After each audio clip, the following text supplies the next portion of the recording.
तुर्की देशासमोर सध्या एक विचित्र समस्या उद्भवली आहे। तुर्कीच्या कोनियामध्ये अजस्त्र खड्डे पडले। कोनिया हा तुर्कीचा साधासुद्धा प्रदेश नाही किंवा हे खड्डे काही रस्त्यांवरचे खड्डे नाहीत की जे बुजवता येतील। यातील एक एक खड्डा सुमारे 100 फुटांचा आहे आणि असे शेकडो खड्डे पडलेत। यामागचं कारण ऐकाल तर थक्क व्हाल। का पडतायत हे खड्डे, त्यावर तुर्की सरकारकडे काही उपाय आहेत की नाहीत, त्याचे काय परिणाम होत आहेत, आपण यातून काय धडा घ्यायला हवा, पाहूया एक रिपोर्ट।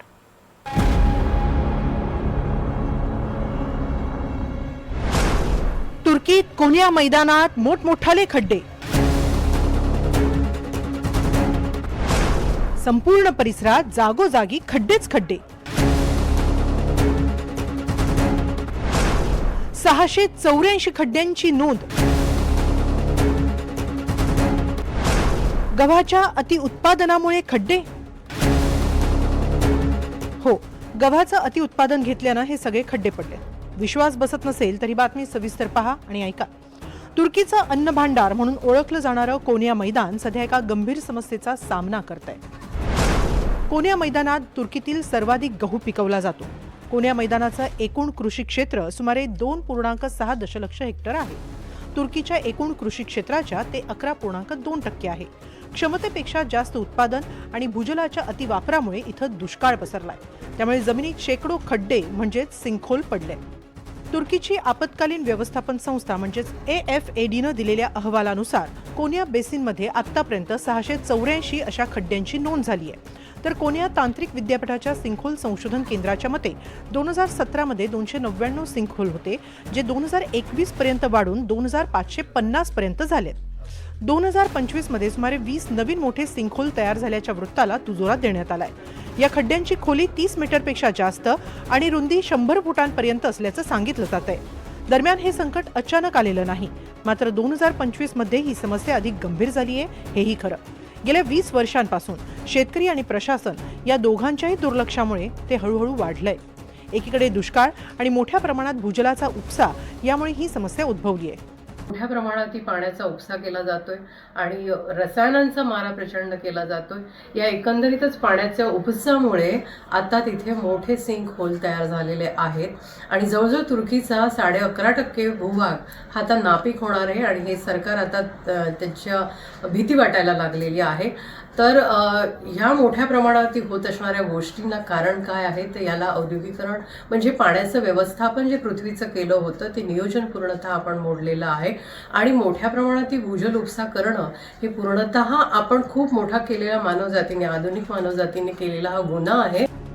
AFADच्या अहवालानुसार करापिनार जिल्ह्यातच 534 सिंखोल आहेत आणि प्रामुख्यानं ग्रामीण आणि कृषी क्षेत्रांमध्ये ते आहेत। ही मानव निर्मित आपत्ती निष्काळजीपणामुळे अधिक वाढली आहे। त्यातच परिसराची भूवैज्ञानिक रचनाही याला कारणीभूत आहे। कोनिया मैदानाची भूवैज्ञानिक रचना कार्स्ट प्रकाराची आहे, म्हणजेच हे मैदान कार्बोनेट आणि जिप्सम सारख्या विद्रव्य खडकांपासून बनलेलं आहे। हे खडक हजारो वर्षांपासून पाण्यात विरघळून खड्डे तयार करतात। पूर्वी इथं सिंखोल खूप कमी तयार होत होते। आता भूजल पातळी घटल्यानं मैदानाचा आधार कमी झाला आणि जमीन खचून पृष्ठभागावर असे मोठे खड्डे तयार झाले। तुर्कीमध्ये गेल्या 15 वर्षात पाण्याची पातळी सर्वात खालच्या स्तरावर पोहोचली आहे। हवामान बदलामुळे पावसाच्या प्रमाणातही घट झाली आहे। जलसाठ्यांना पाणी उपलब्ध झालेलं नाही। कोनियामध्ये बीट, मका आणि इतर जास्त पाणी लागणाऱ्या पिकांचं उत्पादन घेतलं जातं। सिंचनासाठी हजारो वैध आणि अवैध विहिरी सुरू आहेत। 1970च्या दशकापासून भूगर्भातील पाण्याची पातळी 60 मीटरपर्यंत खाली आली। अवैध विहिरी आणि अनियंत्रित पंपिंगमुळे जमीन कमकुवत झाली आहे, त्यामुळे जमीन अचानक खचतीये। यातही अतिउत्पादन हे कारण असलं तरी भूजल पातळीत घट होणं हा साऱ्या जगासाठीच एक मोठा इशारा आहे। जल आणि हे भूजलाचा उपसा केल्यानंतर ते पाणी काढलं गेल्यानंतर जमीन खचते।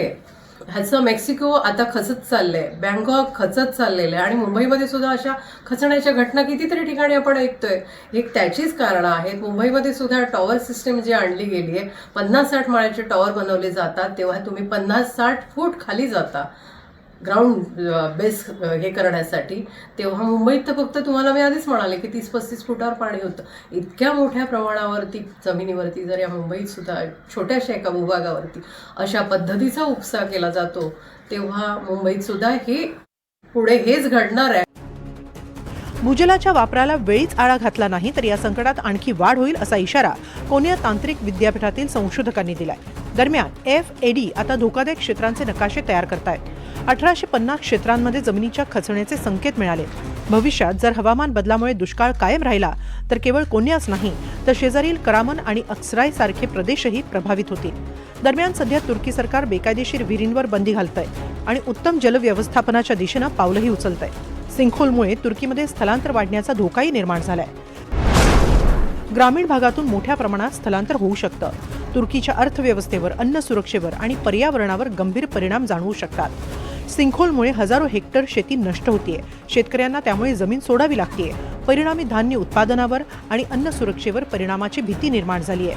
कृषी उत्पादन कमी झाल्यास आयातीवर जगणाऱ्या तुर्कीसमोर मोठं आर्थिक संकट उभं राहील. कृषी क्षेत्रात कोट्यवधी डॉलर्सचं नुकसान सोसावं लागू शकतं. शेतकऱ्यांचा इतरांचा रोजगार धोक्यात येऊ शकतो. भूजलाच्या कमतरतेमुळे जैवविविधतेवरही परिणाम होईल. ग्रामीण समुदायांचं स्थलांतर वाढल्यास शहरीकरणाची समस्या वाढू शकते. मात्र सरकारच्या देखरेखीमुळे आणि जोखीम मॅपिंगमुळे काही प्रमाणात बचाव शक्य आहे. भारतातही पंजाब, हरियाणासारख्या राज्यांमध्ये अतिउत्पादनामुळे विहिरी कोरड्या पडणं, भूजल पातळी आटणं अशा समस्या निर्माण होऊ लागल्यात. भारत हा जगातील सर्वाधिक भूजल वापरणाऱ्या देशांपैकी एक आहे. उत्तर भारतात ही समस्या अधिक गंभीर आहे, तर अमेरिकेसारख्या देशातही भूजल पातळीत घट होतीये. एकूणच तुर्कीत जे झालं ते जगात इतरत्र कुठे होऊ नये यासाठी जगभरातील तज्ज्ञांनी, सरकारांनी, शेतकऱ्यांनी आणि समाजानंच काळजी घेणं गरजेचं आहे. Bureau report, NDTV Marathi.